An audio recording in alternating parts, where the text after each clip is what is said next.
All right. We're kicking off week 3 of the Bottleneck Breakthrough series. And in the last couple of weeks, we've covered the bottleneck hierarchy and the bottleneck matrix. And today we're going to go through the 6 levers of growth. And the reason I came up with these 6 levers of growth was I wanted to give a framework of what to focus on. A lot of business owners, for me included, when I first got started, it just was overwhelmed in my business. I was dealing with the latest and loudest. Everything was white noise. And the tools that I've given you the last couple of weeks on the hierarchy and the matrix, again, are for organizing your thinking around where you're at. But when I wrote the book and I came up with the 6 levers of growth over the prior few years with my clients, it was around a more holistic perspective on how to tackle business growth. What do you look at and what are the things that keep recurring? How do you keep organizing your business in the focus of what you put your energy into to keep growing it? So in these 6 levers are what I think are the most holistic, broad-reaching organization of how to look at companies. There's lots of frameworks out there that people look at businesses. I got started with Michael Gerber's E-Myth 7 Centers of Management Attention. That was super useful. It gave me some structure, gave me some sense of organization, some ability to divvy up a company around. But when I work with my clients, that 7 Centers of Management Attention misses some key pieces. And so when I came up with my own framework of just the way my brain worked and what we keep coming back to, these 6 levers are what work over and over, and you keep coming back to as your company grows. So as we get into this, sorry, I just want to make sure that my video looks okay for those that are watching the video. As we get into this, the part for me that I think is so important to remember is that creation is where all wealth exists, creating, and that consuming is where all wealth is spent. And so as you're growing your business, the trigger of growth is through innovation, through creation. And we're going to talk about these 6 levers, how you keep coming back to creating new parts of each. And I've got a great case study of a client that kind of rested on their laurels. And I'll talk about what they can do and what I'm helping them do to get back to creating, get back to innovating. So the first growth lever, this is what everybody comes to me for. They all think they have a marketing problem because as we went through the bottleneck hierarchy, the first stage of business stability is getting clients, making sure you've got a consistent source of getting new clients. That's the foundation. So most business owners live in a state of anxiety around maintaining good client flow. And so small business owners figuring it all out themselves. They're spending their own money. They're trying to grow and grow and grow. But in the back of their mind, they remember those days when they didn't have a lot of leads. And so lead flow is like the crack cocaine for small business owners. So everybody comes to me for marketing. They think that they need to deal with the latest new shiny. I was just on a call this morning with a guy looking at bots for engaging leads and signing them up automatically in his industry. And he doesn't have a service that is one size fits all. And there's a lot of variety in his industry and in his service levels. So we realized he cannot use a bot to automatically sign people up. His staff has to get involved. And given the tools in his industry, he has to do some custom quote generation for each prospect. So business owners are constantly looking at the latest and loudest, or the new shiny, the latest fad for getting more clients. So they come to me, they think they have a problem there. And inevitably, we end up tackling systems because as we go through growth, the way things are sustained is through systems. And so I started out writing this book that marketing and systems are these both sides of growth, that you use marketing to grow and to create new channels of lead flow. And then you use systems to consolidate that growth. Because if you don't have good systems around those bottleneck stages that we've talked to about the last couple of weeks, nothing lasts. You end up innovating and creating new things every time you get new clients. And so without systems, there's no sustainability. So I thought, marketing and systems, there's no book out there, there's no framework out there that talks about the two hand in hand. There's a whole world of marketing gurus and people talking about copywriting and positioning and landing pages and funnels and all of those shinies in the marketing world, new shinies. And then there's a couple systems guys, and Michael Gerber and Sam Carpenter, that talk about the system is the solution and the franchise prototype is the goal. And your goal is to have everything documented so you can replace anybody in your company and it'll continue to run without you. And it becomes systems driven instead of people driven. But there's no bridge between the two. And so as I started working out this framework, those were the two foundational pieces. And as we go through systems, and so I ended up laying the whole book out around these 6 levers of growth because it's the most logical approach to solving bottlenecks. Whether you jump into a specific area, one of these levers, because it's an acute problem, or you take a holistic approach, which the book is laid out around, and we're going to get into each of these levers in a second, and the order in which I think you need to tackle them. But from marketing and systems are the foundation, then the next piece that made the most sense to dig into with my clients was strategy. And this is what I start the book out with after the intro, after highlighting what bottlenecks are, because in strategy, this is where so many businesses are broken. And there's a book out, I can't remember the title of it. It's just launched, but it was something about that the average business fails within the first 5 years, but it really fails in the first 5 minutes because they have a poor revenue model. They have a poor business strategy. They don't have any differentiation in their marketplace. They don't have a sustainable advantage. They've just found some way to make money to service some clients and get started, but it ends up hitting a ceiling. It ends up breaking once it gets to a certain size. And so this is where I think so many businesses start okay, but then they never revisit it. And the situation for me with my clients is a lot of times they're coming to me and they're right at the $1 million mark and they've grown well, but they're tapping out. And it's usually the next lever we'll get into in a second. But when they get past $1 million into the $2 to $3 to $4 million range, revisiting strategy is really critical because they may have, and this is a great example for a client of mine, they've been in business 15 years. They were super innovative in their space 15 years ago, but they've not done much innovation on their service offering to their clients in the last few years. And the market's caught up to them. So now all of their advertising is harder.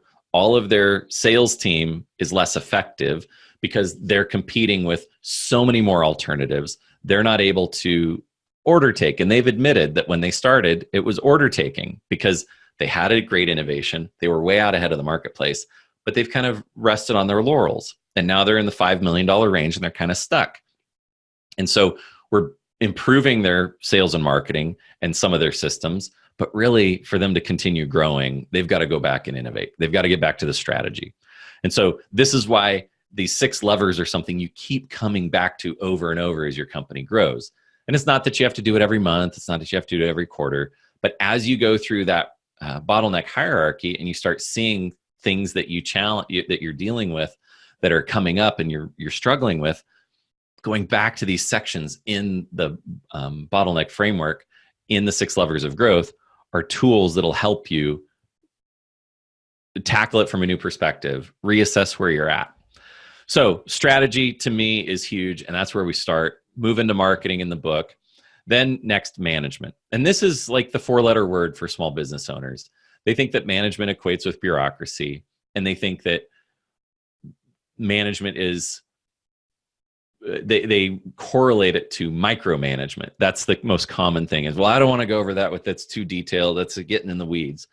But the reality is, if you're not defining what you want your staff to do and you're not setting the rules by how they're measured, nobody is. And so your staff will default to whatever is easiest or whatever they enjoy doing the most often, which it does not equate to be strategically aligned, mutually aligned benefits to the long-term vision of your company. So as you go through management, it's all about, for for the average small business owner, it's all about figuring out the hacks, the quickest shortcuts that you can stomach to implement to be able to manage effectively. Changing your mindset from, I just need somebody to do this, to, okay, I need to equip, train, and support staff so that they're able to get things done as effectively as possible. And then monitor and review, keep some accountability so that they're headed in the right direction. And that's where a lot of business owners, especially in the $1 to $5 million range, lose sight. They're not checking in with their staff. They're not paying attention to the key metrics. They're not making sure that the team is continually improving. And so, like in this client case that I'm talking about, where they've not innovated, another thing is nobody's managing the sales team.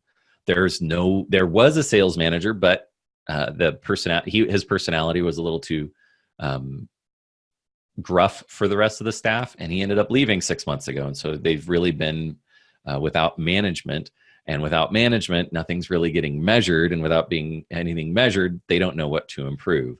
And so it becomes this vicious cycle that business owners want to stay in the high level. They want to be visionary. They want to build a team. They want to have things more hands off, but without any oversight, it becomes a situation of the cat and mouse situation, where when the cat's away, the mice will play. And it's just that the staff doesn't have the same mindset and perspective as the owner. And so their goals aren't going to always align by default.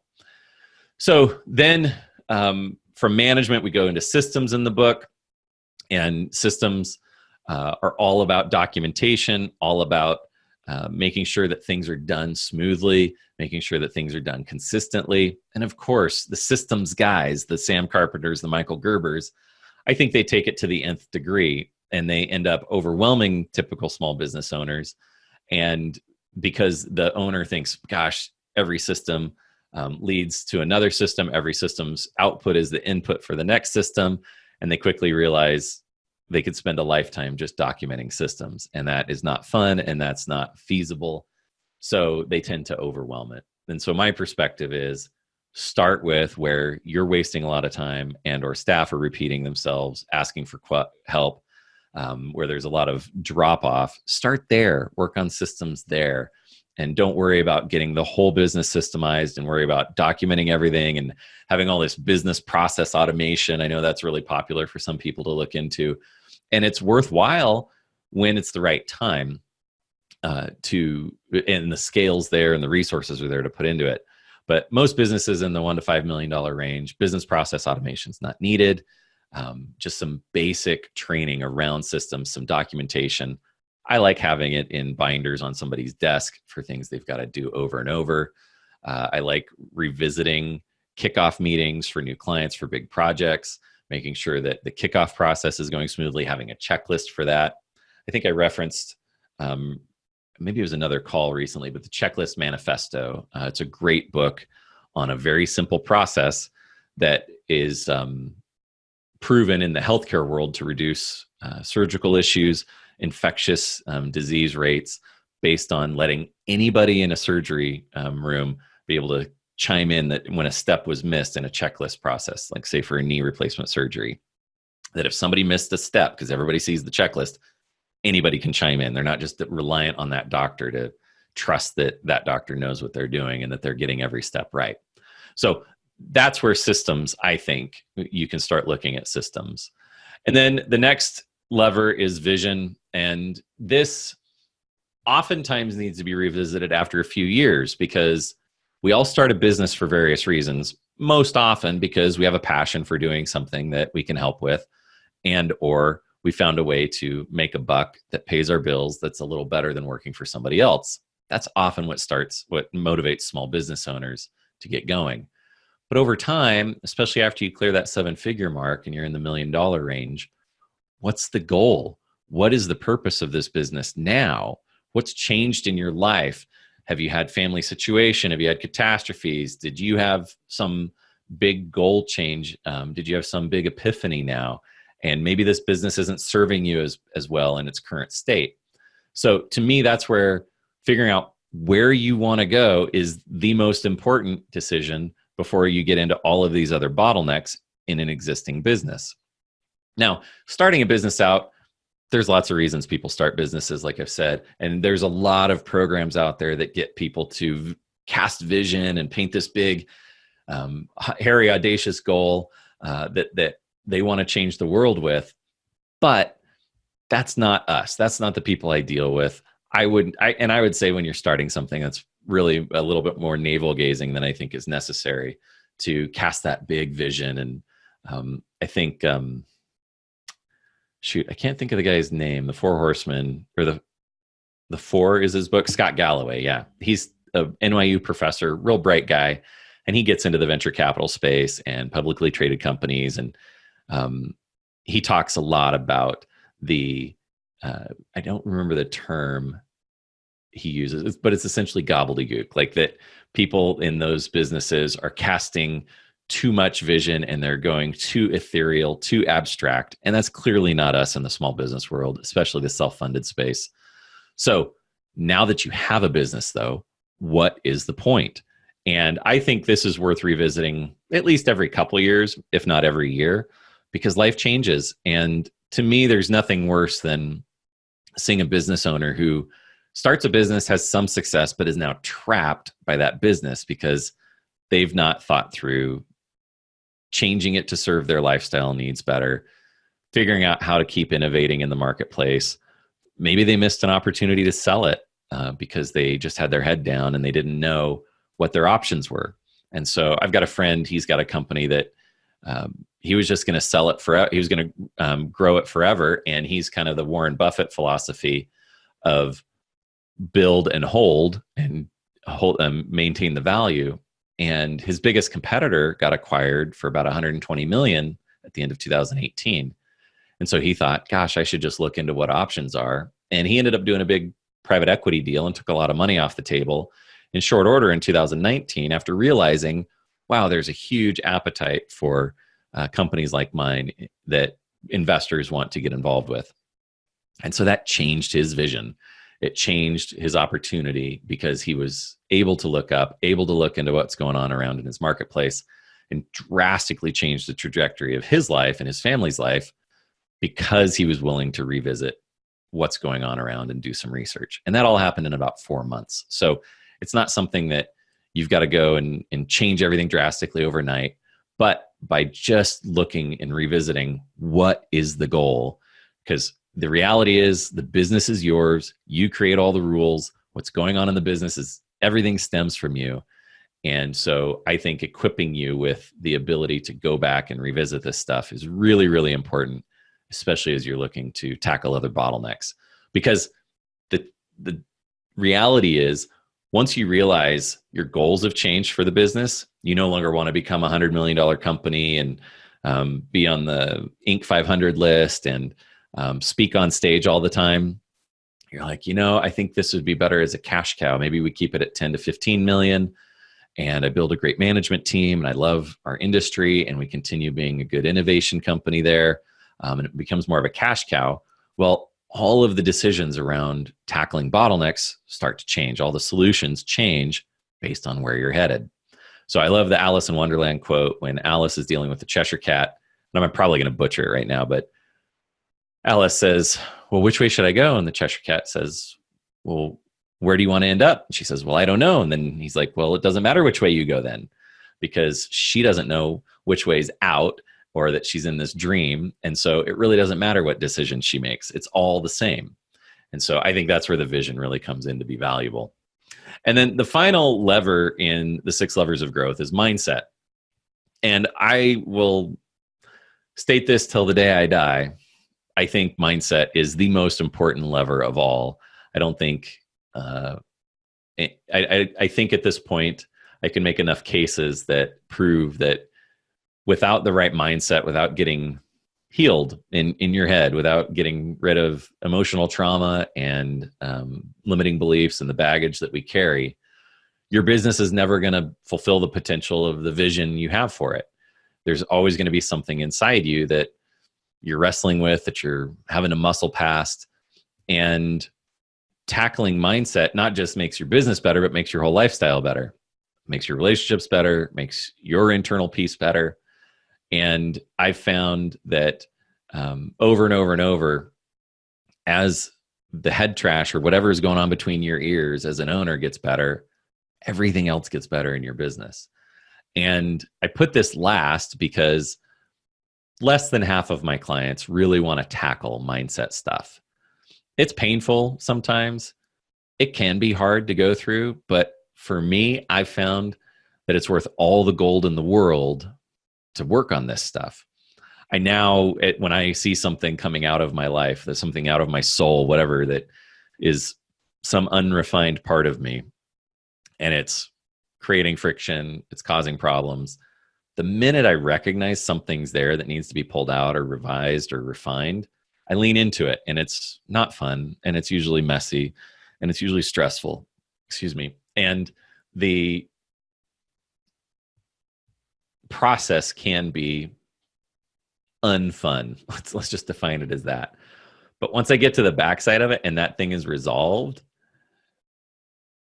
life is just that much sweeter. And so my personal philosophy is being self-aware and leaning into things that I see are currently in front of me that I can improve. It pays off in spades. And a great example, I just was talking to a client the other day about, he had a drug addiction background, and I was at a conference years ago, back in 2015, and a guy speaking there had a drug addiction background. And both of these guys, my client and this guy speaking, have made massive improvements in their life. They've got great families, they've got great businesses. And so I asked the guy at the conference back in 2015, his drug of choice was meth. And I've had a lot of friends over the years that have struggled with that. So I know it intimately, I know it well. And I said, hey, when was the last time you had a tweaker show up in your life? And that's what we affectionately call people who have meth addictions, is they're tweakers. They tend to get really fixated on one thing and tweak out is where the term comes from. And he says, it's probably been 4 or 5 years, but he'd been clean about 10 years. And I said, what do you think changed 4 or 5 years ago that caused tweakers to just stop showing up in your life? Because tweakers are everywhere in the world. They're in every city in America. They're all over. It's a problem. But for him, they just stopped showing up. And he looked back and said it was really clearing mindset stuff. And so even though he was clean for 4 or 5 or 6 years, tweakers were still coming across his life. It doesn't matter where you live. It doesn't matter what part of the world or what neighborhoods you live in. If you have a mindset that is still unhealed, you still have baggage, you still have trauma, and you come out of a drug addiction past, drug addicts are still going to be around you. Users are still going to be around you. It's not until something inside, and I don't know what exactly that is for these guys, but my client was saying the same thing. He's like, yeah, you're right. I haven't had anybody like that in my life in a long time. And it's not that they changed where they were going. It wasn't that they stopped hanging out in certain neighborhoods. It's literally something in their brain, in their soul, in their heart changed, and those people stopped showing up. And so if we can look at that example of addicts and the people like them that they are no longer around or no longer seeing show up in their lives, on that scale, it works exactly the same in business. And that as you keep dealing with things that cause you to not want to communicate, not be a leader, not confront, not ask for what you want in negotiations, all of those things that are resistance to getting what you need to grow your business, as you keep clearing that stuff and healing that stuff, everything gets better in your business. So to me, that's why mindset really is the ultimate lever to pull.